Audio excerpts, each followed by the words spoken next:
আসসালামু আলাইকুম রহমতুল্লাহি বরকাতু। পেয়ারা হাজিরিন ভাইরা আমার, বন্ধুরা আমার, আমি আপনাদের সামনে ছানা পাঠ করব। যে ছানা আমরা প্রত্যেক দিন 5 ওয়াক্ত নামাজে নিয়মিত পড়ার সময় প্রথমে আল্লাহু আকবার বলে ছানাটা পাঠ করতে হয়। এই ছানাটা আমাদের সবার শুদ্ধভাবে জানা একান্ত দরকার, কারণ বর্তমান যুগে প্রায় 90% মানুষ এই ছানাটা শুদ্ধভাবে বলতে পারে না, বা যারা 10% মানুষ জানে, এই 10%-এর মধ্যে আবার অনেকে আবার অশুদ্ধ হয়ে যায়। তাই আমরা চেষ্টা করব এই সহি শুদ্ধভাবে ছানাটা তেলাওয়াত করব। আমি বলি সানা সুবহানাকা আল্লাহুম্মা ওয়া বিহামদিকা ওয়া তাবারাকাসমুকা ওয়া তাআলা জাদ্দুকা ওয়া লা ইলাহা গায়রুক।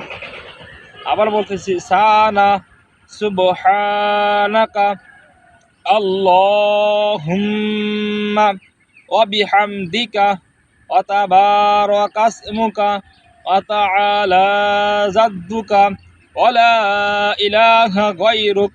প্রিয় হাজির ভাইরা আমার, বন্ধুরা আমার এই ভিডিও দেখে আপনারা বেশি বেশি লাইক, কমেন্ট এবং সাবস্ক্রাইব করবেন, এবং কমেন্টের ভালো মন্দ লিখে আমাদের সঙ্গে থাকবেন। আসসালামু আলাইকুম রহমতুল্লাহ।